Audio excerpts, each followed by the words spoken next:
শ্রীপুর বলাগড় গ্রাম পঞ্চায়েতের আর্থিক সহায়তায় বলাগড় শ্মশানঘাট এখন বলাগড় পার্ক। নমস্কার সকলকে, আমি পায়েল। আমার নতুন একটা ভিডিওতে তোমাদের সকলকে স্বাগত জানাই। আজকে যে ভিডিওটা আমি তোমাদের সঙ্গে শেয়ার করছি, আমরা বলাগড়বাসী আমরা সকলেই জানি এটা বলাগড় পার্কের ছবি, এবং সেই পার্কটা কোথায়? শ্মশানঘাটের পাশে।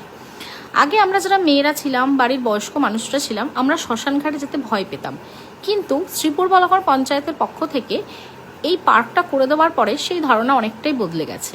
এখন বয়স্ক মানুষ থেকে অল্প বয়সী ছেলেমেয়েরা বিকালে বা সন্ধ্যাবেলা সেখানে গিয়ে হাজির হচ্ছে এবং তাদের সময় কাটাচ্ছে।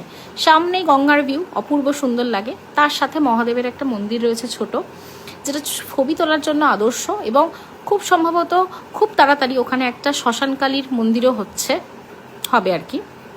এবং পঞ্চায়েতের তরফ থেকে আরও কিছু কাজকর্ম করার প্ল্যান চলছে।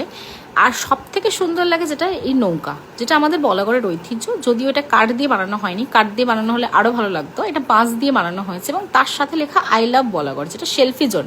এবং আমরা বিভিন্ন জায়গায় আগে দেখতাম যে I love Chandannagar, I love Chuchura, এবং যখন আমরা আই লাভ বলাগড় দেখলাম, এই জায়গাটা একটা আলাদা গুরুত্ব।